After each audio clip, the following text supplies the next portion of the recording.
So it's not. We're like, and, Senator Sears just joined. Oh, great, funny, okay. So, Could you send the digital copy to them? I will. Thank Oh, you. the one that, yeah, it's about, thank you. All right, so we'll put you on record, Grady, and we'll rip through this quickly. Grady Nixon, Joint Fiscal Office. So the first page of this packet, this is one-time appropriation that will be in section B 1100. This is $1.3 million for a grant to the food bank.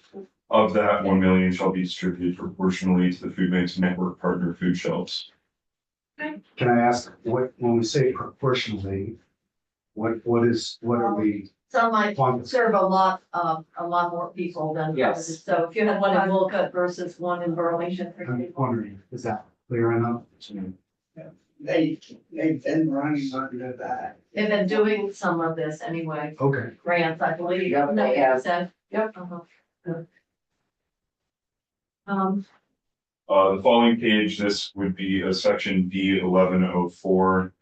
So this language is intended to ensure that the so-called ARPA swaps that are occurring in this fiscal year shall not reoccur, meaning that those funds will not lead to a base funding reduction in future fiscal years. For instance, the Department of Corrections has $5 million of ARPA funds this year. It's the intent of the General Assembly that in next year's budget, those funds are replaced with the general. And we fund talked dollars that about they're doing swapped this out for. when Doug Farnham was in, that this was not an ongoing base reduction, it's a one time. But people wanted to have the comfort of the intent, so that's why this is here. Okay. Any questions? Otherwise, we'll keep going. On pages 3 and 4, so this is language amending Act 78's language relating to PCBs. So in sub 3, the final part of the language, you'll see the language that Senator Baruth brought forward. And in sub 1 and sub 2, there's language making sure that that matches the proposed amendments to sub 3 for other schools.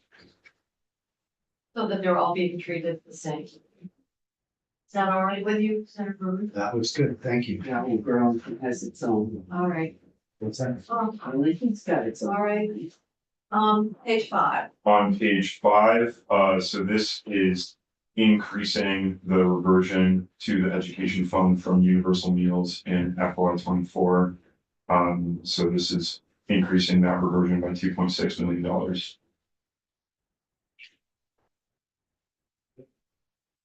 Put that on the sheet. All right. That's, we're assuming the money folks have got that all calculated, and that's right. So we'll move on. On page 6, this language will be further amended, so I'll bring a revised version to the committee later this afternoon. This is intended to make sure that Hardwick was inadvertently excluded from some of these municipal funds. It wasn't excluded. They didn't have the full damages Right. that they. So this language is intended to get $15,000 to the town of Hardwick, but the construct will change a little bit just to revise the numbers in sub 5 and sub B rather than explicitly calling out the town of Hardwick. And not only that, it's 25,000. We had 10 on the bottom line for a total of 25. So if anybody was saying, oh, well, how come we didn't move up from the 50,000 to the 75? It's because we only had to make up 15. Because we had so much money, 10,000 from bottom line. Oh. All right, shows you. It's a good thing we did. Yeah, right, you never know. So we're going now. So that's just simply to make the payment, which the town was entitled to receive. That's a grant thing, so they're also getting the money for the wastewater. That's under the FEMA side. This is on the economic impact side. Page 7. Page 7, so this is the ARPA contingent list. You'll see in sub 3 revisions to the language reflecting the population that the committee wanted to call out here. There's two things here, and that is on line 14 and 15, making it clear out of that money, anything that's not needed for the FEMA match will then be transferred into the fund that got created in S310. So I just want to point out that was something that we, added here.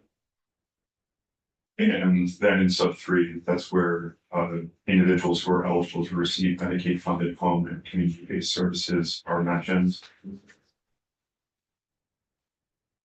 And also in sub three, emergency shelter was added on the last line, on 23 of that page.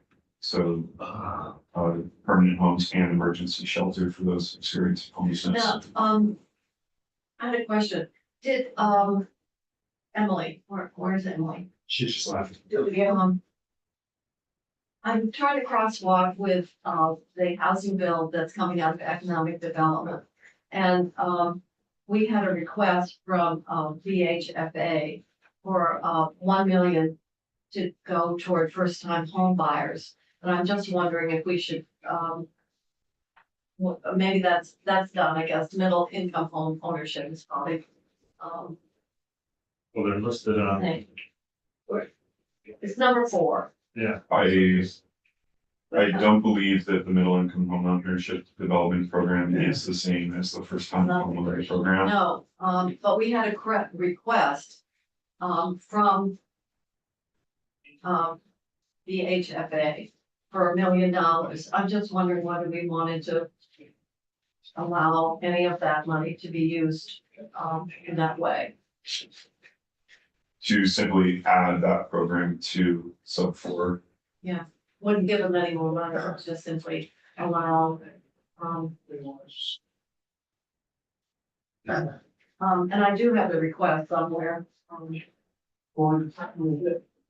if it, Yeah. Would it be included within the 25? yes, it would, Yeah, okay, so you can just say up to $1 million. yeah.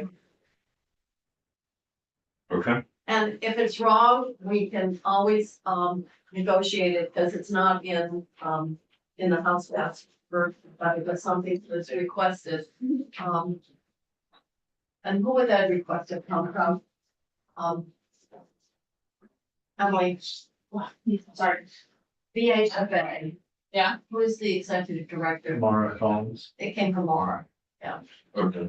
So it's my understanding that the committee is okay with this section, assuming that that change will be Yeah, incorporated into just the language. allowing it, 1 million to be used for. Great. Maybe I can find the letter from Laura Collins, or maybe some, you must have it, Will, you've got it, so we'll give it to you. On page 9, this is language directing the Secretary of State to consult with Vermont Access Network to include a report with recommendations for funding the network's current operations and programming for future fiscal years as part of the Secretary of State's FY26 budget presentation. Madam Chair, can I just ask, how does that track with the streaming tax?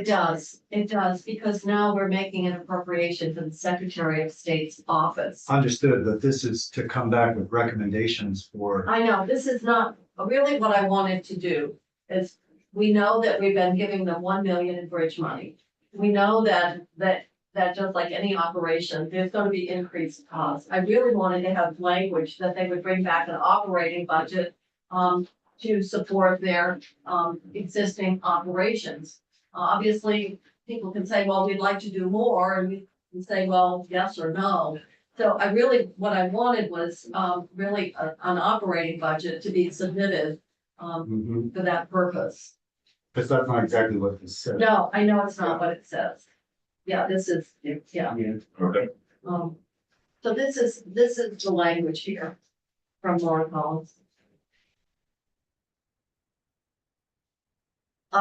We can fine tune it, but you know, I'm understanding, because obviously the money that we're giving is only a portion of what they have for their operations. And, at this point, all we've been doing is bridge money, but this is now, we're in a different world doing the appropriation through Secretary of State. And so it's a way of recognizing that we've got this, access network budget. And, so Emily and maybe you can work on that language a little bit. It's basically that they would submit, you know, proposed operating budget needed to support their current level of services. So we're just gonna add, Well, it just needs to rewrite it, but are people in agreement with the concept that we need to have that?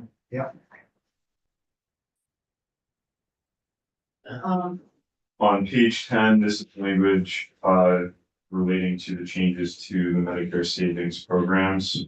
So it increases the income threshold for the qualified Medicare beneficiary program. It eliminates the specified low income Medicare beneficiary program, and it increases the qualified individual program income threshold. Okay, now I'm assuming this, has been vetted with Nolan. Yes, And because this obviously ties into the standards that will relate to the base budget requests that we're gonna be talking about. Good. All right. We're on page 11 now. on page 11, this is language also relating to the Medicare savings programs. This directs the Agency of Human Services to request from CMS an amendment to the Medicaid waiver to expand eligibility for the programs. The latter part of this language relates to the VFARM program if those amendments are made and changes are made for AHS and DEVA to come back. No, actually, don't think DEVA's in this. Yes, AHS and DEVA to come back and make recommendations related to the VFARM program. On page 12. On page 12, this notes that $850,000 of the JR2 appropriation in section E338.1 is for a grant to Vermont Network Against Domestic Violence for its domestic violence accountability programs. And everybody's comfortable with this. I mean, because there was a lot of discussion about, some of the funding and so forth, but this is. Okay. Now let's see what we did with 13. On page 13, so this is language just noting that if the need for out-of-state bed dollars is reduced. Oh, this Senator Sears, I want you to pay attention. This is the language that I had came to me in order to get to our balanced budget. Actually, make a reduction in your proposed spending recommendation for your pretrial supervision. So this is the language that would say that we anticipate this would have a beneficial impact on the number of detainees in Vermont correctional facility. And that would mean we could bring more inmates home from out of state and therefore have out of state bed savings.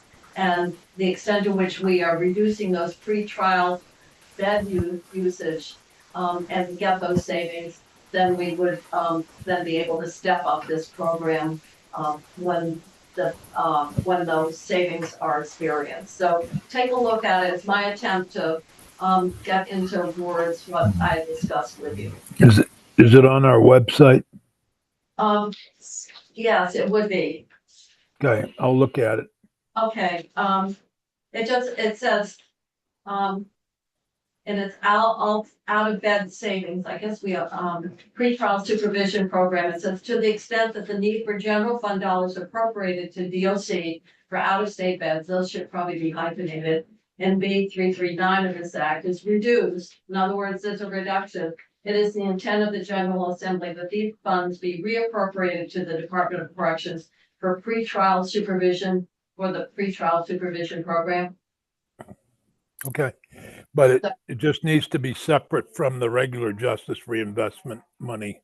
Yes, this is it's very much all within the pretrial supervision initiative and the impact that it has on reducing out-of-state bed utilization and dedicating those savings to the pretrial program.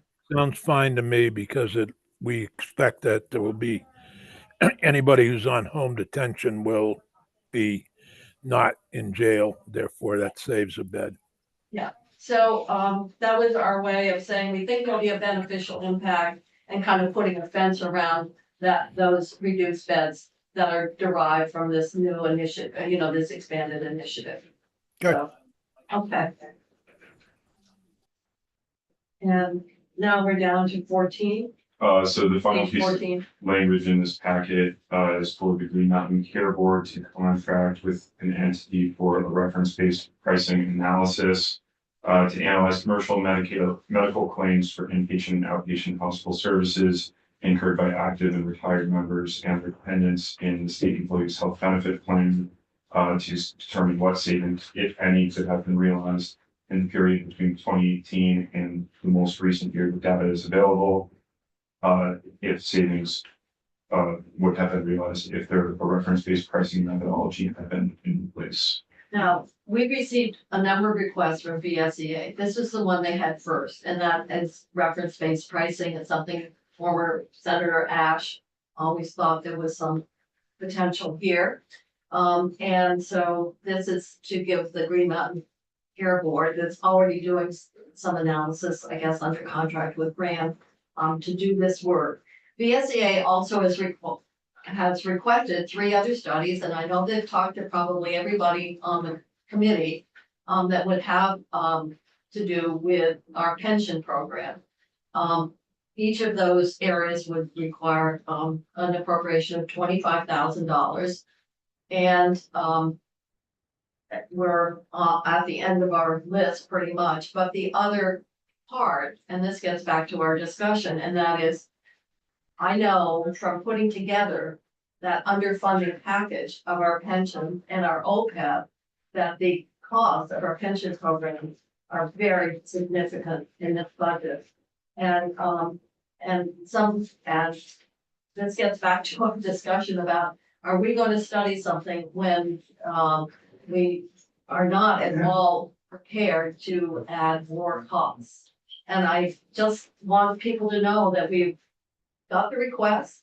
And I know that there are probably some areas that people have some sympathy, but there are also some complexities that go with it, particularly on the military side, which does have a cost. Because if you're giving credit for years where there hasn't been a contribution, it's going to be similar to what we had to do with the teacher OPEB, not COLA, not OPEB. And that was a $9 million payment that we had to make the fund whole. Said this before, we know what next year is going to look like. And the prospect of adding more costs on our pension side, and looking at how the market's going and the assumptions you make relative to return, I feel that doing the top tiers study is what we can do and should do at this time, because I don't in any way, a study, we learn very much, creates the expectation you're going to do something. And if you know that the prospects are about 0, then let's be honest about it. So I just want to raise that, and I will recognize that several members of the committee have said they've been asked to make the request, and it has been made, and but the list is long. There's just that stuff. So Can I ask a question about the study, the reference-based pricing study? So this is looking at Medicare only, and I'm wondering if there's any, if we should also be asking that. this is for state employees and Yeah, no, but also for value-based payment system that we currently have, so I'm wondering whether this is the comparison, the basic comparison is fee for service? Or is it anything to do with any of our? you mean on line 12? Yeah, I know, because if it comes back and it's looking at a fee for service comparative analysis, good results, but if you look at what the value-based payment stuff that we're doing might be different, or so come back with legislative recommendations on one and it aligns with something else, that's always been a concern, but so don't know how to resolve that, because it may not be possible to put it into the study that's ongoing, contracting with folks about it. Well, that's what this is. Yeah, well, it is what it is, but my concern is when recommendations come back, we want to make sure that we're comparing apples and oranges. Well, I guess the other, Apples and apples, yeah, Yeah. that was what I was gonna say. and of course, If in fact, the termination is that it can save money, that's always nice, but usually that has a collateral impact, and where will that be experienced? And I think that's I under your understand, answer. I'm thinking that, Yeah, yeah. that's a lot there, yeah. I don't want us to think that we're gonna get a cure-all. Okay, so radio, we all set here? Yeah, I believe so. Be back later. Okay, you'll be back later. Thank you.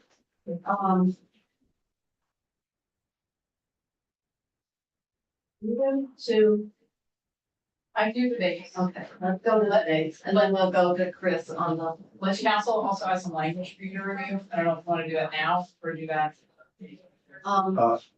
If I might, I'm gonna just chat briefly with Catherine, about another piece of language. yeah, I thought it was gonna be here. Yeah, I have been waiting for her to. And I thought there was another one, about the, psychiatric facility. That language. But in other words, we start with The dates. therapeutic school, Yeah, this one. there will be another package. You have some more to do? Yeah, there will be a whole other packet in a little while. Which one's that? Yes. Yeah. Okay. Now you can keep it if you want. No, I've got it my own, thank you. Why don't we take a break, until maybe 3:30?